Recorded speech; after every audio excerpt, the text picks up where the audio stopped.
Hi, I'm Mitch Gallagher. Welcome to Sweetwater's Guitars and Gear. This time out, an all-in-one tone toolkit from Rivera. Let's get started.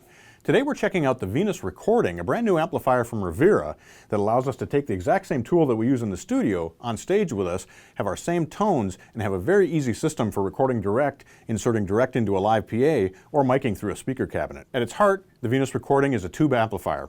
We've got two 6v6 power tubes that will give us up to 25 watts of output power, and we can switch that down to 7 watts.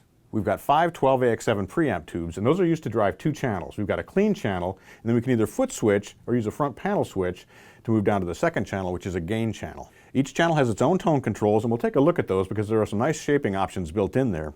We've also got an onboard 11-band EQ. Now this EQ is very flexible because it can be assigned either before the power amp or after the power amp, and we can take that power amp output and actually run it direct into an audio interface as I'm doing here in my studio, or you could run this straight into a mixing console on stage. The Venus Recording has a ton of additional features that make it very useful both in the studio and in the practice room. We have an onboard headphone output with its own volume control, and that can be assigned either to the preamp of the amplifier or to the power amp output, so you get more of the speaker emulation through there. We've got 2 effects loop. The first of those has a send and return level for matching to your pedals or rack gear, and you can foot switch that in and out. You can also assign that to either or both channels. We also have a second effects loop, and that's located after the power amp, so use that when you're direct recording or feeding into a mixing console, and that allows you to apply post effects after distortion, after any gain that you might be creating inside the amplifier. We have an auxiliary input that can be used for a variety of functions. For example, you could route a music player in and play along with songs when you're practicing. You could also use that as an input for a preamp, either a pedal or a rack mount preamp, and route that through the power amp of the Venus Recording, then either send it onto speakers or direct into your DAW. And in fact, you can use that auxiliary input at the same time that you use the guitar input, so you could split your guitar signal and route it through both simultaneously and get parallel preamps through the same output in the amplifier. The back panel has a ton of connections. We've got sends and returns for the 2 effects loops. We've got 2 recording or direct outputs. One of those is on XLR, so you'd feed it into a microphone preamp, as I'm doing here. And we also have an unbalanced 1/4 inch output that you could route into a line level input. We have dual speaker outputs with selectable impedance. You could route 2 speaker cabinets off of this. And we also have a power switch that takes it from 25 watts down to 7 watts. There's also a switch on the back panel that allows us to engage an internal load inside the amplifier. This allows us to operate the amplifier with no speaker connected. Now that's the way I'm set up here. I have no speaker connected, I've got the internal load engaged, I'm coming out of the XLR input into my Focusrite interface and then straight into Studio One. The final connection on the back panel is for the foot switch, which is included with the amplifier. There are 3 switches. One allows channel select, one engages the gain boost on channel 2, and the third one switches effects loop 1 on and off. Let's check out what the Venus Recording can do. Today I'm playing a Les Paul Standard 1959 reissue from Gibson Custom. As I mentioned earlier, we're actually routing the output from the amplifier straight into my DAW. All I have is a microphone cable from the back of the amp into my interface.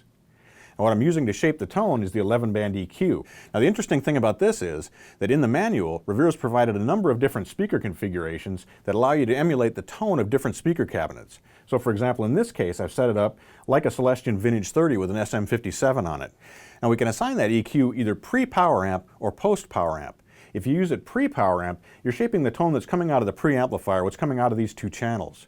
If you set it post-power amp, it's on the direct output and it's shaping the overall sound that's being fed either into your DAW or into a live sound mixer. Let me show you how much this EQ is actually affecting the tone. Here's with the EQ engaged. And here's if we turn the EQ off. As you'd expect, that's a very dry sound. It doesn't sound anything like what's coming out of a speaker cabinet. The effect is even more intense when you use it with distortion.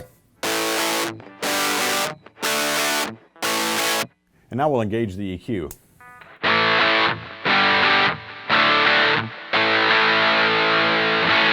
And it sounds much more like a mic'd up amplifier. So you can hear there's a major difference there. This EQ is really shaping the output. We have additional control as well. As you saw, we can bypass the EQ if we like. We can also pad the output, which means that we can adjust the output that's being fed into either our audio interface or a mixing console. Now this is important so you don't overload that input. When you switch from 25 watts down to 7 watts, you'll need to adjust that pad. And this allows you to very carefully match your levels so that you're not overloading what you're recording into your DAW. In addition to the pad control, we also have an overall level control that allows us to set what's coming out of the amplifier's direct output. The final switch in this section allows us to set what the meters are displaying. In this case, I'm looking at the line level output coming out of the direct out from the back of the amplifier. In the center of the front panel, we have the auxiliary input section. As I mentioned, you can do a variety of things with this. You could route, for example, a music player in. In that case, you would set this switch to post, which means the music player would come in after the equalizer, and the clean sound would go straight back out of the amplifier. Now you could also use this to route a second preamp in. So if you have a standalone preamp that you want to use along with the power amp inside the Venus recording, you'd set this again to post so that it's not affected by the controls inside here, and it would come straight out of the back of the amplifier. But a very cool function is that you can use that input to re-amplify direct tracks that have been recorded into your DAW. Simply take a direct guitar track that's been recorded here, route it into the auxiliary input, set this to pre so that it's going through the preamp, through the equalizer, and now you can play back and adjust the tone controls and re-record back into your DAW with the amplifier tone. We also have a level control in the auxiliary section for matching up levels. Below the auxiliary section is our switch for setting whether the equalizer is pre-power amp or post-power amp. Again, you'd use it pre-power amp for shaping the sound that's coming out of the preamps. You'd use it post-power amp when you're recording direct or feeding into a console to create those speaker emulations. The Effects Loop 1 level controls allow you to match the levels to either rack gear or to pedals, so you can work in either worlds. And you can assign that effects loop when the switch is up to channel 1, when the switch is down to channel 2, or when the switch is in the middle to both channels. You can turn that effects loop on and off using the foot switch. You can also turn the effects loop on and off by pulling the send control. As I mentioned, we do have a second effects loop. Now that's only on the direct output, so it would feed what's going into the DAW or what's feeding into a live sound console if you're running direct on the stage. In this case, I've got a visual sound tap delay inserted into effects loop 2. It's always on, assuming the pedal is engaged, but it's only feeding those direct outputs. So if I had a speaker cabinet hooked up, you would not be hearing the delay through that speaker cabinet. Moving to the preamp controls, channel 1 has a gain control, a treble control, middle control, and a bass control. Now, these are standard tone controls, but there are two additional options. First of all, we can pull the treble control for bright.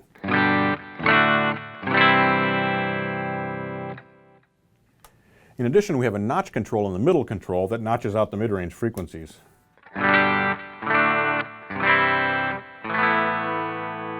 We can engage both at the same time.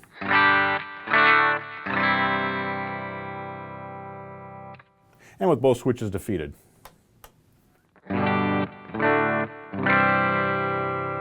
So you can hear we have a wide variety of tone shaping options on that channel. Now this is a very clean channel. With the PAF humbuckers here, I can start to drive that into a bit of breakup, but it's pretty clean. It's got plenty of headroom.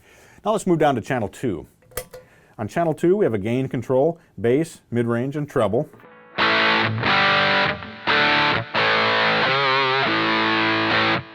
But we also have a very interesting 5-position voicing control that adjusts the mid-range frequencies, and this gives us a lot of capability for shaping that distortion sound.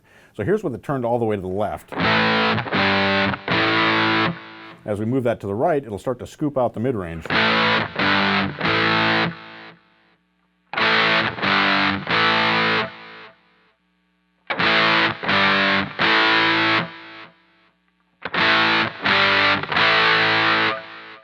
This makes the tone controls on the Venus recording very flexible. On channel 2, we also have a master volume control that allows us to match the levels of the two channels, and that has a pull function that engages an onboard boost. We can also switch that from the foot switch. So here's with the boost off, and here's with it engaged.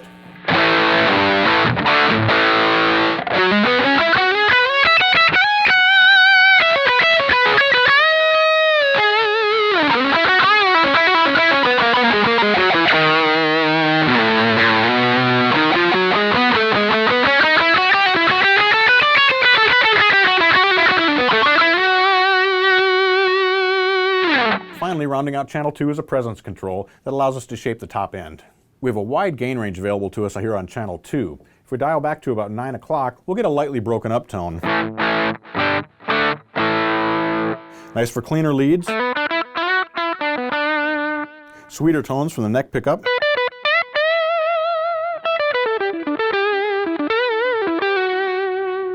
And we can engage that boost function to push it over the top.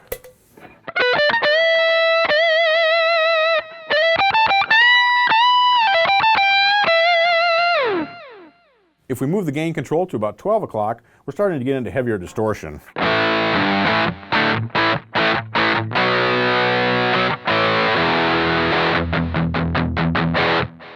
At 3 o'clock, we're into higher gain territory.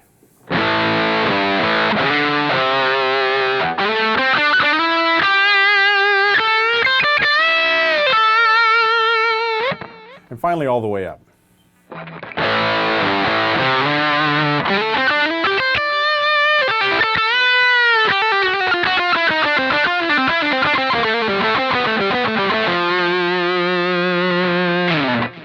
And then of course we can push it way over the top using the boost function.